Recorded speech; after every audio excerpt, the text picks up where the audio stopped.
Presented by AfterBuzz TV and hosted by Hall of Fame superstar Sean X-Pac Waltman, this is X-Pac 12360. And now your host, WWE Hall of Fame superstar Sean X-Pac Waltman. Welcome to X-Pac 12360, everyone. What's happening, Sean? Hey, That was a fun intro. thank you. How y'all doing? Good. good. Holidays just wrapped up. How was your Yes. Thanksgiving? Excellent Thanksgiving. Did you cook? No. Well, that's even better. No. I went to Ron Funch's house. Oh, Same nice. as last year. Very cool. My lady and I. And it was so good.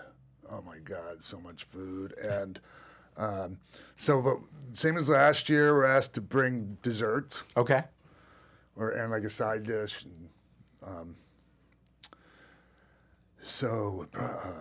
boy, this is already like, oh, what are you doing? That's Doing some shit. But no, I just have you ever seen these box cakes in like Italian bakeries? Okay, yeah. Yeah. So I was intrigued by this. I mean, what's up with this box of cake?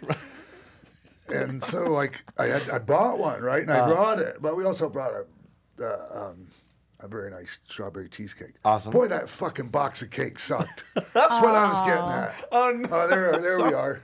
Oh, that's nice. That's great. Yeah. Why did it suck, though? What flavor was It was it? a shit. It was What was lemon with the lemon cream. Okay. That was really like bad. very generic? Yeah. Oh, yeah. Yeah. But the whole idea of it intrigued me. And then so I just wanted to try it, and it didn't work out. But it just doesn't keep you from wanting to keep trying things. Of course. I Yeah, feel like exactly. that happens a lot of times with dessert where it looks really good on the outside but doesn't taste as great on the Yeah. inside. No, for sure. Yeah. Wow. Yeah. And hey, I don't know about y'all, but I'm a big canned cranberry sauce fan. I see. I heard that there was a poll done for that and that apparently people think that it's overrated. What, canned cranberry sauce? Yeah. Cranberry Really? sauce in general. They're considering that just it's one in of general? the overrated items that are contributed to yearly Thanksgiving dinners. So that's interesting. I've only had it once. We don't really do that. Like this whole overrated, this is overrated, that's overrated. Yeah. Right. Everyone's Maybe the to foodie. you. Yeah. Sometimes classics are classics for a reason. Yeah. You know? It's like Is it a people- classic though? Cranberry sauce? Yeah. Yeah. Of course. Okay. Absolutely. I just went so many Thanksgivings without having it. I've only had it once, so for me Sure. it wasn't like a big deal. Right. I like the can because it's all like molded already. Right, The yeah. shape of the can, and you can just slice it in the Right. nice little round slices. Right. Yeah. It's absolutely. And it's not, obviously it's not, as good for you as the, the regular fresh cranberries, but, Right. who gives a shit? It's once a year. Yeah. Fuck. Yeah. What's your favorite dish of the year that you look forward to? Got a nice Everybody shot of has one, cranberry though. I sauce. don't know. Hey, but do you guys know about there? Look at that. What a beautiful, That's what so a beautiful sight. satisfying. Are you into those YouTube videos where they cut stuff? Oh, the satisfying videos? Yeah. Absolutely. Hey, No, hey, for so sure. do y'all know the deal with black folks and pumpkin pie and sweet potato pie? No. Yeah, well, like it's a thing. Like it's like white people like, and this isn't Sure. This is generally. I'm not saying everybody's Right, like this, yeah. but like black people like sweet potato pie and white people like pumpkin pie. Okay. I didn't realize that. Interesting. Yeah. Right. Yeah, and if you argue like that, people are pretty dug into their positions on that too. Like, yeah, I feel like for Mexicans, it's flan or tres leches. yeah. Oh, I see. Yeah. Sure. I love that. Sure. No, love so flan. good. So good, both of them. Yeah, so my family's big on Yorkshire pudding. Have you guys had Yorkshire I've pudding? never had that. Yorkshire pudding. It's not pudding. It's just like bread. It's like kind of a little like popover sort of thing. My Thanksgivings end up being very starchy, very like roasted potatoes, Oh, Yorkshire yeah. pudding. It's good stuff. Oh That's good. shit! Hey, so hey Jeff, can you hear me? Yeah, I got you, Sean. Have you ever heard of a place in Glendale called Bourbon Steak? Yes, that's right down the street Holy from me. shit. Yeah. I've never been. I mean, I love Glendale. It's I love amazing. the Galleria. It's legit one of the greatest restaurants I've ever been to, and I can't remember the chef's name, but he's a fairly famous chef, and so I had to order, and there's Is that Michael Mina? Is that Yes. right? Yep. Yeah. Nice. 2-pound Maine lobster pot pie. It was the greatest thing I've ever ordered from a restaurant my entire life. Damn. It was so great. Jeez. It was so fucking great, man. It was $100. Oh my god. It was so worth it too. 2 pounds. Was that Yeah. just for one person, or you can share? Me. Oh wow. I mean, That's share. awesome. Fuck out of here, sharing that. I gave my girl one bite. Yeah, that place is wild. Yeah, right around so good. right down from the Americana. I love that place. Man. God, All is, right. is that what that is? Is that what we're looking at? That's Just it. Oh Watching wow. Watching the YouTube stream. And then so like I post this, right? And then you get the odd like reply, oh, X-Pac looks old. Shut the fuck up.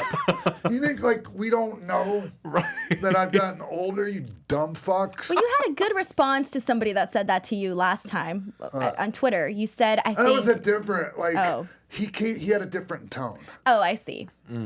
These are like, okay, I'll use one. No offense, but fuck does X-Pac look like? He didn't say fuck. right, It's just right, like, right. But if you have to start with no offense, it's gonna be You're offensive. gonna say something Yes, offensive. No offense, exactly. but Shut if up. you, yeah, shut the fuck up. Shut the fuck up, shut the fuck up, shut the fuck up. Well, at the end of the day, you're Even the though one they're not really enjoying saying that. anything, they're tweeting it. Right, You right, know? right. Tweet the fuck up. There it is. I like it. At the end of the day, you're the one with the $100 lobster plate. At the end, I of, mean, there you really, go. yeah. If anything's representative of at winning, the end of it's the that. day, it's the end of the day. Exactly. All right, what's going on, Denise? Well, we have lots to talk about today. Hey, Lots did of we different just spend things. 12 minutes rambling about? No, I don't think so. I No, think- no. We're about 6 minutes in. I started okay. at 45, so no Not worries. bad, not bad. I enjoyed it. Well, we have a lot of different stuff that we're going to talk about, just a bunch of random stuff, and we're just going to go ahead and dive right into it. So the first story that we're actually talking about, because it's fairly a big story, and it could be a bigger story next week, or it could be really no story next week. So this week's, as we've known, every single week for the last 10 weeks, everybody on Wednesday is talking about the Wednesday night wars between AEW and NXT. And, you know, this week was actually pretty shocking because NXT had 810,000 viewers, while AEW came in at 663,000 viewers, which is almost 500,000 viewers, with their first week kicking off at 1.4 million. And flash forward 10 weeks, we're at 663,000. However, many people have theories, given again that it was the holiday season. Their key demographic, which is between the ages of 18 and 49, young demographic that, you know, may be out celebrating Friendsgiving, out drinking, you name it, whatever it is. What do you think? So on a situation like this, when it could be something like that, you got to look at the live plus 7-day numbers, like how many people watch it over the course of 7 days, Sure. because it's those numbers are important. Because like sometimes, you know, okay, Monday Night Football or this show or that, you Right. know, or, so they do look at it that way these days. Not that the live numbers aren't very important. Right, yeah. I'm not trying to say that, but it's not like, so when that happens, I want to say you probably want to look at that 7-day total and see how that is. Yeah, it'll be interesting to see how that shapes up. I think to WWE's credit, I think I had my issues with the build of Survivor Series, but I think one of the things that they really managed to pull off was putting NXT over to the mainstream audience. Because I think even with them moving to USA, there's still a lot of people that think just because those guys aren't on Raw or SmackDown, that means it's still the minor leagues. And so I think that build did a really good job of putting those guys over, giving them a platform to shine, especially guys like Adam Cole. And then once once people tune into NXT, it's just, you know, the format and the pacing and everything. It's just a really easy show to watch. Right. And not want to turn the channel. Yeah. Even in break, you know, with the when they do picture-in-picture, and you know, some people might think, okay, you were in break, okay, grab a hole, you know, Right. don't do any of your good shit. No, that's changed. Yeah. Now, even in picture-in-picture, you're gonna see good shit because people don't want to turn the channel. Like, Right. That's a good point. Yeah, that definitely changed how matches are structured drastically, for But sure. I don't know how, because as a viewer for myself personally, I'm not a fan of the picture-in-picture because, you know, you have the big commercial and then you have, you know, the smaller screen with the action going on. You can't, like, if you're far away from the TV, like, you could only really see so much of the action. I'm actually the person that would prefer for it just to go to commercial and then for us to come back. And I felt this way with any show that does this, to be honest, for me, just because it really kind of takes me out of the match. For me personally, and this was one of the things that I've heard some people say, like, oh, it doesn't bother them, but a lot of the people have said that this is something that just go to commercial. Like, for me, that's just something that, as a viewer for myself, that's just what I prefer. Right. But going back to this is it works though. That's why they keep doing it. So I hear what you're saying. Like, it keeps people tuned in. Yeah, so yeah. they're not going to stop doing that. Yeah, because you run that risk even if it's a hot match. Once it goes to commercial, it's just people's attention spans are that short. Yeah, exactly. But yeah, it'll definitely be interesting to see how these shape up by next week. Because like you said, like it could kind of go either way. I had heard that it's a sizable drop even given the holiday, but yeah, we'll see. Well, I mean, if you look at the past numbers, if you compare both AEW and NXT, they have been, fairly close, in some weeks, with, somebody winning by, X amount of thousand viewers, and it wasn't really that big of a difference. But this time, like, I think this is probably one of like the biggest gaps that we're seeing. So if you're AEW right now and you're seeing this, should you be worried? What is the game plan or the mentality that someone should have given in the situation like this, that you want to make sure that, hey, next week we're not seeing ourselves in this similar situation?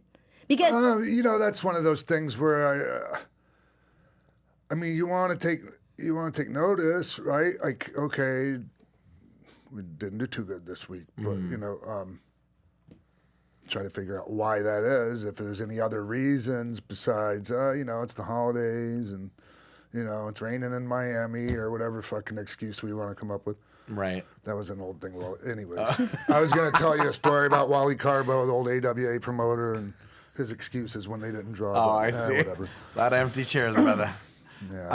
Yeah, and I think it seems like it would be a thing where obviously, you want to take stock of why people are tuning out, but hopefully it doesn't get too distracting to be like, okay, how do we win? Yeah, because you don't want, like, if you have a long-term plan, something like this can, like, make you veer off course. Right. And that's not good. Right. So... If you're too focused on what the competitor is doing, you start morphing yourself and maybe taking away some of your good qualities. And this could be, obviously for either or shows. If, NXT's keeping an eye on AEW or AEW on NXT, either way. You know what's funny to me is like when somebody will go, oh, no, we don't have their show on in our truck. Oh, right. Well, if you don't, you're stupid. Right, yeah. Yeah. Like it's come on. Yeah, exactly. Yeah, you want to kind of keep yourself abreast. Yeah. Both sides. But yeah. So and then I mean there was the 1 week where SmackDown went to FS1 and they had that really low number and everyone made a big deal about it that week, and then it turned out that, hey, next week we're back to normal. So this could be like, again, I think next week is going to be like the tallying week of what is happening with that situation. So let's go ahead and move on to another topic. So Biggie I found this quite interesting because he was talking about this on the New Day Feel the Power podcast, where he was sort of talking about how, backstage with creative, there's so many tiers. You have entry-level writers, you have producers, you have senior writers, you have so many people that, there's certain times where you don't know who to go to for certain things. Yeah. And he mentioned that, there was a point where people thought that he was either boring or that there was something missing about him. But the word never got back to him. He found out later that, there was all this feedback being given about him in meetings that never went to him. And once it eventually did, it was too late to change the minds of those people that mattered. So I guess with this, like, what do you do when you're in that situation and, you don't know what sort of feedback is coming to you? Well, first of all, like you're saying, you have to know you're actually in that situation. Like, if you don't know, then you're like, holy fuck. I mean, you can't do anything about it. Right. Like, to walk around oblivious to the fact that, like, this is the feedback that you're getting, or not personally, but, right. Yeah. That's what the word on you is this. Right. And then no one's being, yeah, forthright or upfront or, like, honest. Right. Big E, he was at FCW. He was down there for 4 years. Right. That's a long time. And it's like yeah, I honestly at that point, like, and I even told him this. I'm like, I was wrong about you. Like, I didn't see anything for a while. Like, nothing bad, but I just didn't see anything sticking out. Yeah.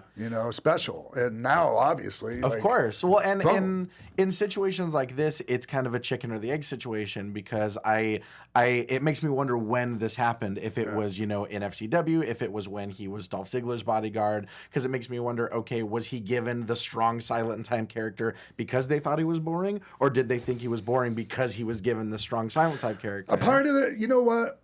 The system wasn't working very good during that period of development of that FCW. That was the Demott and all that around there, and like kind of right before the Hulu era of NXT. Exactly.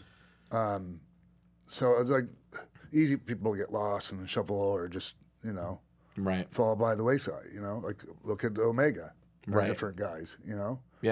Or Luchasaurus. Some of those guys were down there, and yeah, he was in NXT, and I don't think he ever was on TV.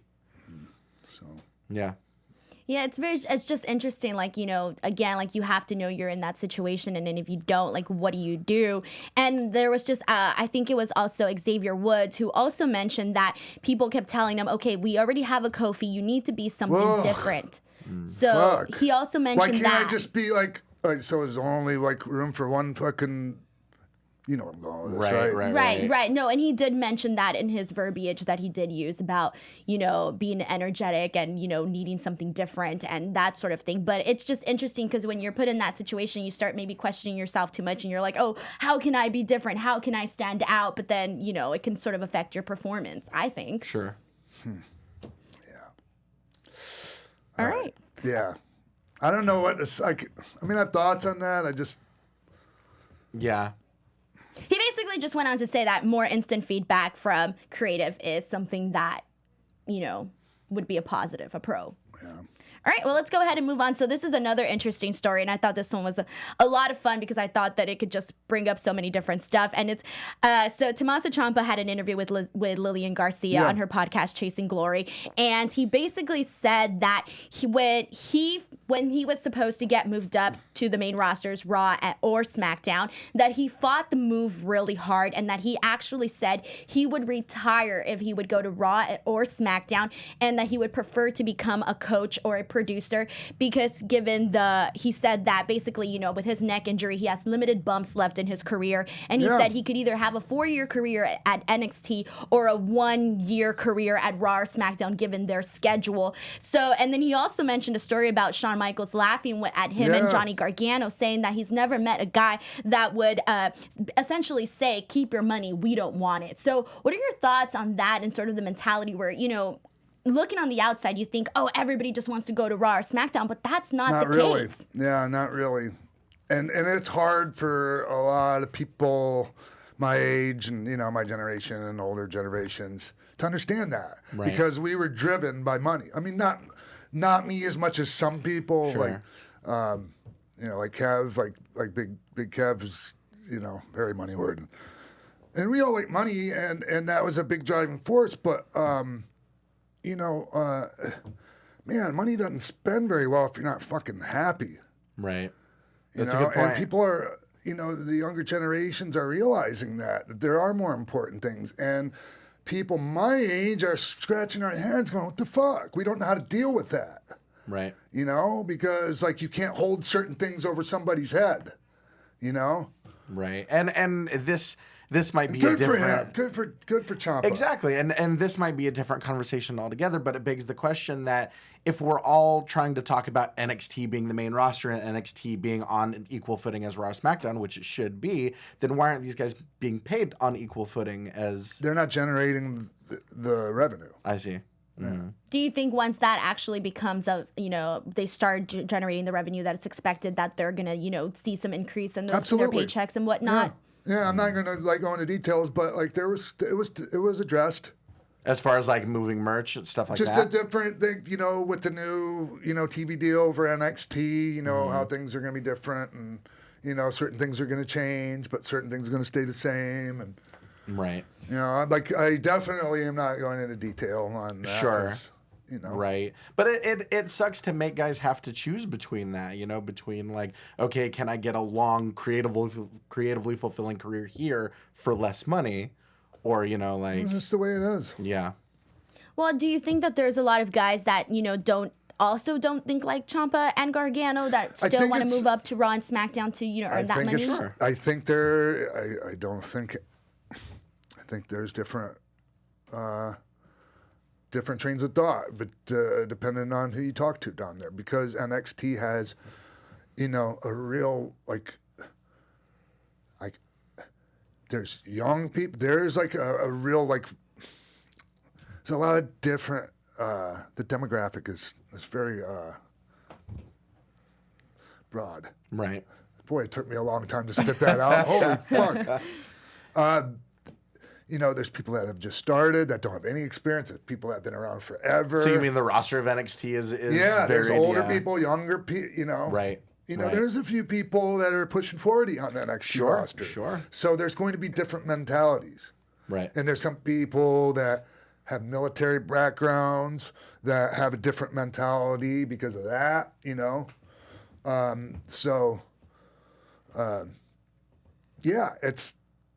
depends on who you talk to. I know certain people that are doing really well there that are kind of thinking that,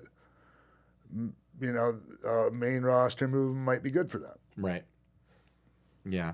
And I'm sure there's also people that, are still sort of feeling like they need their shot or haven't gotten their shot on NXT yet because, there's so much talent down there and these something that we may not even know of or whatever. But I just kind of feel like, that makes more sense to me where it's okay, there's some guys that, want to have this, it may be different because, Tommaso Ciampa, Johnny Gargano are guys that have the light on NXT versus other guys that haven't gotten that light yet or that moment to have, those impressive matches, etc., and all the stuff that they've been doing. Mm-hmm. So it is interesting to see sort of the mentality of that because I think instead of seeing it as a whole, it really isn't, and I think sometimes before this, you don't really see that. This was to me it shined a light on this, because at first you would think, okay, everybody wants to go to Raw and SmackDown. No. But that's not really the case. No. Yeah, no, the NXT roster is very proud. Yeah.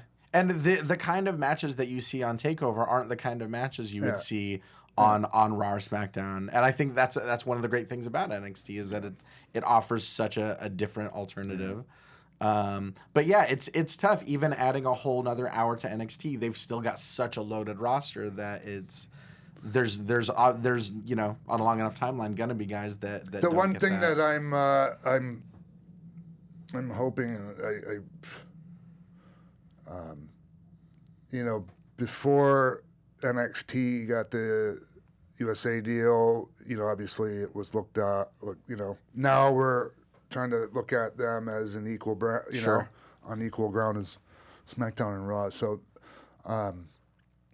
that being said, hopefully the writers of SmackDown and Raw don't think they can just fucking cherry pick talent from NXT to put on their shows. Right. Yeah. Because there was talk about certain, we should, we're going to need this person, I see. No, how about fucking figure out do something with the people you already have on your roster. Yeah, exactly. So do you just mean in isolated instances? Yeah, so somebody's blowing up. Right. It's all okay, we're gonna take them. Right. And then not use them right. Right, exactly. So. Yeah. Well, that's probably why he said that he fought really hard to not have that happen. With the history of people moving from NXT that were doing amazing in NXT to go to the main roster and then they totally dropped the ball with them. Right. And for the most part, it is that. Right. A lot. I just don't think it's always the talent. Mm-hmm. But Yeah, no. Leave him be. Yeah. I think it's a tough situation to be in because you really do have to make some decisions, I think. Because if you're offered the opportunity, hey, we want you on Raw and Raw or SmackDown, and you're like, ooh, well, I could get this more money, but then at the same time, it's like, well, I'm not sure what's going to happen given, you know. Yeah. So Right. sometimes I look at it like when you're cooking something, say a piece of meat, if you cook it too fast, it gets burned on the outside and it's not done in the middle. Some people like it like that, like me, but I'm just using an analogy. Yeah, totally. Like you have to take your time cooking that meat if you want to get it cooked properly. Like you can't just, you can't rush it. I mean, you do sometimes, and like they're in a bind, so they have to push somebody faster than they want. But it's ideally, you gotta let things simmer. Whatever. Right. Well, it feels like that's the plan, given how much attention has been brought to them right now with the build with Survivor Series. When they came in on SmackDown and all of that stuff, given the circumstances. But still, like it seems like they're really trying to, really build up NXT and get that more viewership from Raw and SmackDown over to NXT and help build that. Hey, so can we talk about how they're trying to just pretend like Shayna Baszler didn't win the fucking main event? Right. At Survivor Series? Yeah. Yeah, I had an issue with that as well. Well, I think... we'll talk about that. I don't care. Yeah. That's bullshit. What are your thoughts on that? Stupid. I feel like that kind of happens every year with the Survivor Series build. I mean, they did. So, like, when Becky got the win over Ronda and Charlotte, like, she beat both of them. Mm-hmm. I beat you both. Right. Well, Shayna beat you both. Right. Yeah. But it's like I think we talked about this last week. As soon as Shayna had celebrated, Becky instantly attacked her, and she was the one. It was a bad look too. Yeah, she was the one that closed out the show. It just looked so petty. I just did not like that at all. I didn't like that for Becky because I'm a Becky fan. Absolutely, and I think we talked about this too. Is that it felt inconsistent with that character, like that character wouldn't be that petty, like a whiny, yeah, sore loser. And so, for as much as them like winning the war at Survivor Series, like, okay, what did they win? Yeah. Like, what did they get for that? Well, I think that was the same issue. Was it last year's Survivor Series where SmackDown didn't win anything other than the pre-show match, I think, and then no one talked about it afterwards? Yeah, it's been the issue for a long time. Like that's why it makes no sense whenever November comes around, everyone gets fiercely loyal about the show that they're on, and then no other time of year. There needs to be stakes, I think. Yeah, exactly. There has to be something where the brand is like, okay, like bragging let's set rights. aside. Right. Like let's set aside our issues and join up, because I can understand that, like let's join up as a brand so that, I don't know, this and that can happen. Right. And that's what made it even harder to get invested in, is because NXT does so well with their stories and creating these heated rivalries that they've got guys that are sworn enemies on the same team just because they're on the same show. Right. Yeah. Yeah. So, yeah, I don't know. Just me too, and I don't mind the everyone banding together, but man, when they're all coming out with the same T-shirt, it's just right. It's cringe for me. Exactly, it's fucking cringe. We had the women's War Games match, which we talked about last week. It was this amazing, brutal affair. Io Shirai and Candice LeRae on opposite sides. They absolutely beat the shit out of each other, and then they're like best friends the day after because they're wearing yellow and not red or blue. Like as simple as something, like the. I think a buddy of mine, Brandon Stroud, that writes for Uprocks, Brandon. He had suggested the number 30 spot in the Royal Rumble or the main event at WrestleMania, something like that, something tangible that it's like, okay, this is what we're fighting for. Brandon's a good writer. He's great. I really like his style. Yeah, definitely. Yeah, interesting stuff. But yeah. Well, where were we? You said you didn't like the T-shirts, and we were talking about having to have steak. When they send everybody out like that, like I used to hate it. Like, 'cause it would be like, it just, you feel like you're jabroned out. Yeah, it makes it hard. Like, you wouldn't see Undertaker going out doing that. You wouldn't see Stone Cold. Right. Like, there's certain people just you knew not to even fucking ask him to do it. Exactly. And when everyone's coming out in red shirts and jeans or blue shirts and jeans, it gets hard to distinguish, like, okay, who is that coming out? Like, until the announcers say, like, oh, that's Cesaro, you know, that's Ricochet. And it looks like, here, just put this shirt on real quick. Right. All right, next. All right. So our last story that we have for the day is actually another interesting one. So, the end of November, this past weekend, we had WrestleCade, and apparently there was supposed to be a match between Rosemary, Tessa, Jordan Grace, and Taya, but Tessa was eventually replaced by Sue Young. But that's not the story. The story is essentially that Jordan Grace tweeted on Twitter, and she basically said that the Sandman went up to her and basically told her that women main eventing is wrong, given the women were supposed to be main eventing at the WrestleCade show, and that any male wrestler with any sort of experience would agree. Of course, this prompted lots of people to come back and give their opinions. Jericho said that he didn't agree. Ospreay said that the women have the most innovating and exciting stuff than ever before, and to not interfere with the progress. And obviously, Tessa Blanchard obviously had her comments on that as well. The only thing is that's not going to interfere with anything, progress or anything else. It's just fucking Sandman. I just don't. The thing is like, regardless of whether you believe that or not, and that's your viewpoint, the fact that you thought like it was good to go share that opinion with the ladies that are actually going out there. What the fuck, man? Unsolicited. Come on, hack. Apropos dude, nothing. He's To her a good face, dude, too. like- He's a good dude. Come on, man. Some of us just, Yeah, that's pretty rough. I just feel like you can have your personal opinions closed doors. You know, that's fine. Have your opinion, whatever. But to go out and say it to someone's face, like that's horrible. That's what he's saying. Yeah, like what would possess you to just like best case scenario? Like what did you expect was gonna happen? Like, oh, you're right. We'll bow out. What a fucking motivational speech. Fucking as they're heading out to the ring. Yeah.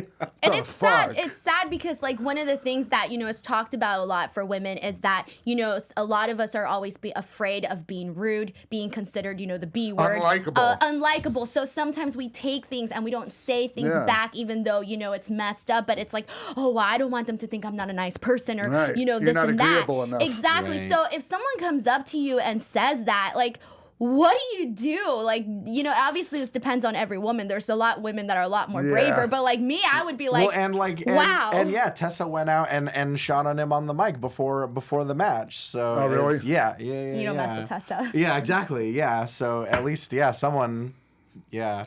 But the line that killed me, it was the part where he said, any male wrestler with any sort of experience would agree. Like, why try to pigeonhole all men that... Well, but that's the thing. Like, people that have views like that are going to think that they're just speaking the truth. I have a bit of experience, and I have a dissenting opinion. There you go.